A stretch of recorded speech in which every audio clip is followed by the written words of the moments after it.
श्री शिवाय नमस्तुभ्यम। दोस्तों, आप सभी लोग जानते हैं कि 23 सितंबर 2023 शनिवार के दिन है दूर्वाष्टमी, साथ ही में है दोस्तों राधाष्टमी। अब दोस्तों ये दूर्वाष्टमी और राधाष्टमी का जो दिन होता है ये बहुत ही ज़्यादा विशेष और महत्वपूर्ण होता है।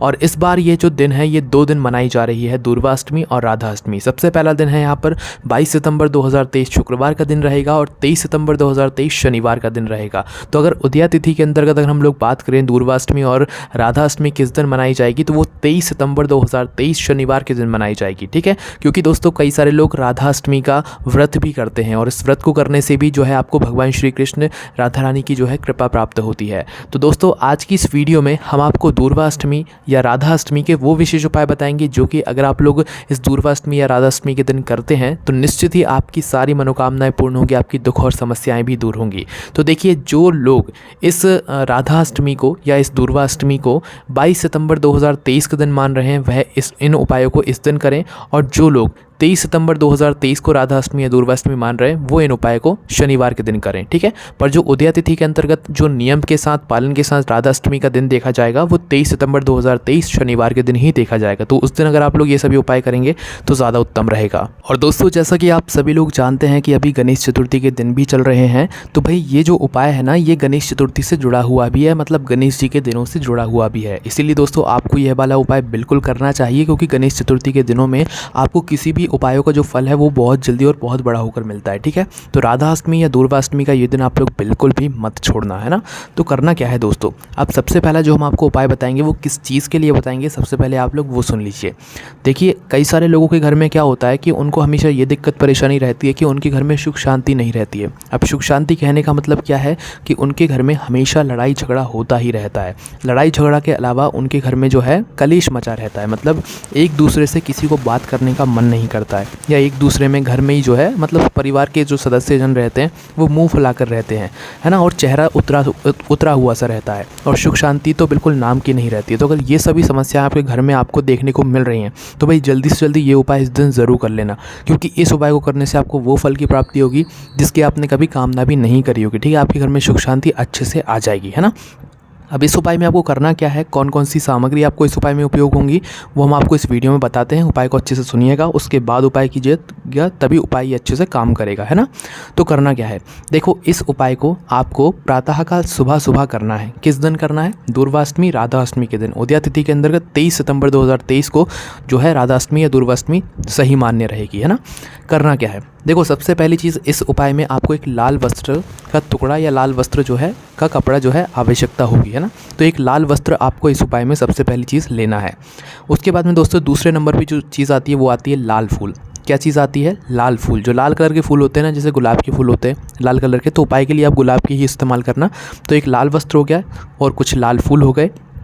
उसके बाद में दोस्तों आप लोगों को ध्यान देना है कि खड़ा धनिया होता है, एक हरा धनिया होता है जो कि खड़ा धनिया होता है, पिसा धनिया नहीं लेना है इसमें, एक खड़ा धनिया होता है, हरा धनिया। तो खड़ा धनिया आपको लेकर आना है, ठीक है, कुछ थोड़ा बहुत, मतलब आप लोग खड़ा धनिया लेकर आ जाओ। उसके बाद में दोस्तों गोल सुपारी, आपने देखा है पूजन में इस्तेमाल होती है गोल सुपारी, तो ये 5 गोल सुपारी आपको इस उपाय में उपयोग करनी है। कितनी, 5 गोल सुपारी। उसके बाद में दोस्तों 5 बेलपत्री, कितनी, 5, है ना। 5 बेलपत्री रख के ये इतनी सामग्री आप लोगों को जो है इस उपाय में उपयोग होगी। अब दोस्तों ये उपाय थोड़ा सा बड़ा है और आपको समझकर ही करना है, क्योंकि इस उपाय करने से आपको निश्चित ही फल मिलेगा, है ना। तो ये सभी मतलब सामग्रियाँ इकट्ठा करने के बाद आपको करना क्या है, आपने जो लाल वस्त्र लिया है इस लाल वस्त्र के अंदर लाल फूल, अपना खड़ा धनिया, जो आपने सामग्री ली है, 5 गोल सुपारी, ये सब 5 बेलपत्र, ये सब इस लाल कपड़े के अंदर रख दीजिए। रखने के बाद आपका जो घर है, आपके घर का एक मध्य भाग होगा, मतलब कि नाभि स्थल, मतलब कि आपके घर का बिल्कुल बीचों बीच का भाग, आपके घर की बिल्कुल बीचों बीच की जगह, है ना। पूरे आपका घर का जितना भी एरिया होगा उसके बिल्कुल बीचों बीच की एक जगह होगी, मध्य भाग होगा आपके घर का। तो उस मध्य भाग को देखकर उस स्थान पर आपको इन सभी सामग्रियों को लेकर आ जाना है। उस मध्य भाग पर सबसे पहले आपको एक पटा रखना है, पटिया जो भी होता है पूजन वाला जो आपका होगा, सबसे पहले आपको उस मध्य भाग में अपने घर में ही, भले वो कोई सा भी स्थान हो, बाहर हो अंदर हो, ठीक है, तो मध्य भाग में आपको पटा रखना है। थोड़ा आसपास भी चलेगा, कोई दिक्कत नहीं है। अपना पटा रख लिया, उसके ऊपर ये आपने सामग्री रख ली। सामग्री रखने के बाद आपको इस सामग्री की क्या करना है, कुंकू चावल से पूजा करना है उसी स्थान पर बैठकर, ठीक है, मतलब वही पटे के ऊपर इस सामग्री को जो है कुंकू चावल से इसकी पूजन करना है। और इसके बाद जो है 3 बार इसके आसपास जो है पानी फेर कर क्या करना है, 3 बार शुद्ध जल का एक लोटा रखिएगा पास में, और 3 बार इसी जल से जो है आसपास पानी फेर कर जो है आपको क्या करना है कि इस लाल कपड़े को उठाना है जिसके अंदर आपने सामग्रियाँ रखी हुई हैं, और इसको लेकर सीधा जाना है आपको भगवान गणेश जी के मंदिर में। कहाँ पर जाना है? भगवान गणेश जी के मंदिर में। जो आपके घर के आसपास भगवान गणेश जी का मंदिर हो, आपको उस गणेश जी के मंदिर में जाना है। विशेष रूप से वो गणेश जी का मंदिर होना चाहिए। जैसे राधे कृष्ण का मंदिर अलग होता है, शिव शंकर जी का मंदिर अलग होता है, वैसे ही गणेश जी का मंदिर भी एक अलग होता है। ठीक है, तो आपको गणेश जी के मंदिर में जाना है, और गणेश जी के मंदिर में जाकर बिना बोले, क्योंकि जिस समय आप ये उपाय कर रहे होंगे आपको बातचीत नहीं करना है, किसी से नहीं बोलना है, और जब आप मंदिर जा रहे होंगे उस समय तो विशेष रूप से किसी से कुछ बोलना नहीं है, मात्र इस कपड़े को लेकर जाना है, और वहाँ पर जाकर जो है एकांत में बिना बोले आप जो लोग जो है भगवान गणेश जी का नाम रख के वहाँ पर रखाना। ठीक है, मतलब किसी भी अच्छे स्थान पर कोई आपको ऐसा गलत ना समझे, बस आपको इस कपड़े को वहाँ पर गणेश जी के मंदिर में एकांत में जाकर रखाना है और भगवान गणेश जी से प्रार्थना करना है ना। और अगर पंडित जी भी देख रहे हो तो आप उनसे बोलना ये उपाय के मतलब कुछ सामग्री है तो ये हम यहाँ पर रख के जा रहे हैं। ठीक है, भगवान गणेश जी के थोड़ा सामने रखना है, इस बात का आपको ध्यान रखना है। भगवान गणेश जी के मंदिर में ही आपको जो है इसे छोड़ कर आना है। ठीक है, मतलब उनको समर्पित करके आना है। उसके बाद में भगवान गणेश जी से प्रार्थना करना है अपने घर के लिए, अपने परिवार के लिए, कि आपके घर में जो मतलब लड़ाई झगड़े होते हैं वो दूर हो जाएं और आपके घर में सुख शांति हमेशा के लिए बन जाए। इस उपाय को करने के बाद आप खुद भी कहोगे कि ये उपाय हमें और लोगों को भी बताना चाहिए, क्योंकि कई सारे लोगों के घर में ये परेशानियां होती हैं, दुख और समस्याएं चलती हैं, सुख और शांति नहीं रहती। तो दोस्तों इस उपाय को करने के बाद निश्चित ही आपके घर में सुख शांति आनी पक्की है। ठीक है, तो इसीलिए इस उपाय को पूरे मन और पूरे विश्वास से ज़रूर कीजिएगा। माताएं बहनें विशेष रूप से इस उपाय को समझकर ज़रूर करें। ठीक है, उसके बाद में दोस्तों अब हम बात करते हैं अगले उपाय के बारे में, जो कि आपको इस दूर्वाष्टमी या राधाष्टमी के दिन ज़रूर करना है। ठीक है, अब दोस्तों यह वाला जो उपाय है ना, ये विशेष रूप से लक्ष्मी प्राप्ति का है। लक्ष्मी प्राप्ति कहने का मतलब है कि जिसके घर में धन से जुड़ी हुई समस्या चल रही हो, या पैसों की आवक कम हो, व्यापार में आमदनी कम हो रही हो, या आपको ऐसा लग रहा हो कि पैसों की आवक बिल्कुल ही कम हो गई है, कुछ ना कुछ घर में जो है माता लक्ष्मी की कृपा नहीं हो पा रही है, घर में धन की कमी हो रही है, तो आप यह वाला विशेष उपाय इस दिन दूर्वाष्टमी के दिन, राधाष्टमी के दिन ज़रूर कीजिएगा। ठीक है, अब इस उपाय में आपको क्या करना है वो भी आप लोग बहुत ध्यान से सुनिए, समझिए, उसके बाद ही आप लोग इस उपाय को कीजिएगा। ठीक है, तो देखिए इस उपाय को करने के लिए सबसे पहली चीज़ आपको 1 लोटा जल की आवश्यकता होगी, और तो 1 लोटा जल आपको लेना है। उसके बाद में थोड़ा सा शुद्ध देसी गाय का दूध आपको लेना है। आप शुद्ध देसी गाय का दूध भले ही आप लोग 1 चम्मच ही लेना, 1 बूंद ही क्यों मत लेना, मतलब लेना, पर वो शुद्ध होना चाहिए। शुद्ध देसी गाय का दूध ही होना चाहिए, और कोई सा दूध नहीं होना चाहिए। पैकेट वाला बाज़ार वाला दूध नहीं चलेगा, उपाय काम ही नहीं करेगा। इसलिए थोड़ी मेहनत करके थोड़ा ढूंढ कर लाना शुद्ध देसी गाय का दूध। भले ही 1 बूंद भी डालोगे ना तो भी चलेगा, पर शुद्ध वाला लाना है ना। तो 1 चम्मच शुद्ध देसी गाय का दूध, या 1 चम्मच से ज़्यादा भी आप लोग जितना चाहे उतना डाल सकते हो उस अपने जल पात्र के अंदर, है ना। तो 1 लोटे जल के अंदर शुद्ध देसी गाय का दूध डालकर आपको क्या करना है कि आपके घर में लड्डू गोपाल तो ज़रूर होंगे, या भगवान विष्णु जी के जो कोई भी अवतार होंगे तो उनकी मूर्ति या तस्वीर आपके घर में ज़रूर होगी, है ना।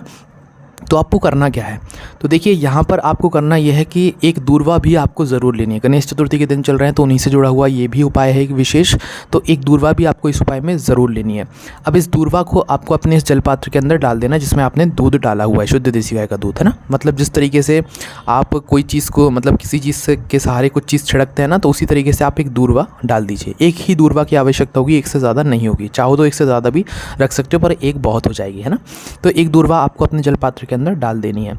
अब आपको करना क्या है कि शाम के समय प्रदोष काल में, तो शाम के समय प्रदोष काल में आपको करना क्या है कि अपने घर के मंदिर में ही बैठकर, जहाँ पर आपके लड्डू गोपाल विराजित हों या भगवान विष्णु जी के अवतार के कोई भी भगवान जी विराजित हों, शाम के समय प्रदोष काल में आपको क्या करना है, उनके सामने बैठकर लक्ष्मी जी के 108 नामों का जाप करना है। अब आप कहोगे लक्ष्मी जी के 108 नाम जाप हम कहाँ से लाएंगे, तो देखिए आपके पास इंटरनेट आज उपलब्ध है, तो इंटरनेट के माध्यम से, इंटरनेट की सहायता से आप लक्ष्मी जी के नामों को निकालिएगा और लक्ष्मी जी के 108 नामों का आप लोग जाप कीजिएगा। मात्र एक बार ही जाप करना है, एक नाम को एक बार ही बोलना है, और पूरे लक्ष्मी जी के जो है 108 नामों का आप लोग जो है जाप कीजिएगा, है ना। इस जलपात्र को अपने सामने रखकर और अपने घर के मंदिर में बैठकर, है ना, अपने घर के मंदिर के सामने बैठकर।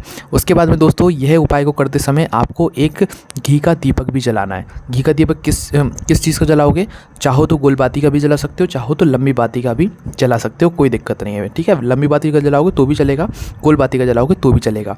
इस उपाय को करते समय आपको केसर के चावल भी अपने साथ में रखने। थोड़ा सा केसर लेकर उस केसर के अंदर थोड़े से चावल जो है आपको घोल लेने, पानी वानी कुछ नहीं डालना है, ऐसे ही घोल लेना है, और उस केसर के चावल को बनाकर थोड़ा सा अपने पूजन वाले स्थान पर रख लेना है जब आप यह उपाय कर रहे हो। ठीक है, तो करना क्या है दोस्तों, ये सभी चीज़ें मतलब तैयार करके घी का दीपक जलाकर आपको लक्ष्मी जी के 108 नामों का जाप करना है।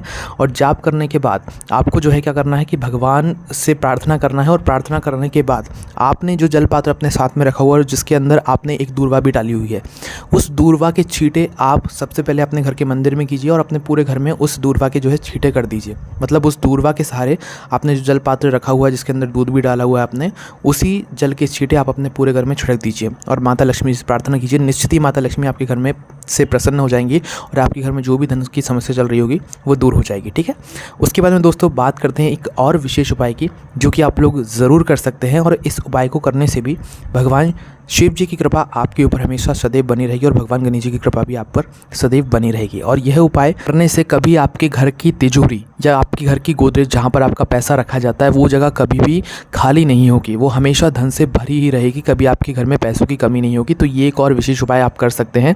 इस उपाय में आपको करना ये होता है कि गणेश चतुर्थी के दिन चल रहे हैं तो दूर्वा अष्टमी के दिन आपको करना क्या होता है कि अपने घर में जो गणेश जी विराजित हैं और आपने उनको जो दूर्वा समर्पित की हुई है उसी में से एक दूर्वा उठाना है। उठाने के बाद जो पहले समर्पित हो गई है उसके बाद ही उठाना है। ठीक है, एक दूर्वा गणेश जी से लेना है प्रार्थना करके, उस दूर्वा को अपने घर की दहलीज पर छुआना है। छुआने के बाद गणेश जी का नाम लेते हुए आपको इस दूर्वा को अपने घर की तिजोरी में या जहाँ पर आपके घर का पैसा रखा जाता है वहाँ पर जाकर रख देना है और भगवान गणेश जी का नाम ले लेना है। उस स्थान पर आपकी कभी भी धन की कमी नहीं होगी, पैसों की कमी नहीं होगी। तो दोस्तों ये कुछ विशेष उपाय थे जो कि आपको दूर्वा अष्टमी के दिन करने हैं, राधा अष्टमी के दिन करने हैं। कोई भी आपको समस्या तीन उपाय करने में आप हमसे कमेंट करके पूछ सकते हैं। ओम नमः शिवाय, जय भोले बाबा, श्री शिवाय, नमस्तुभ्यम।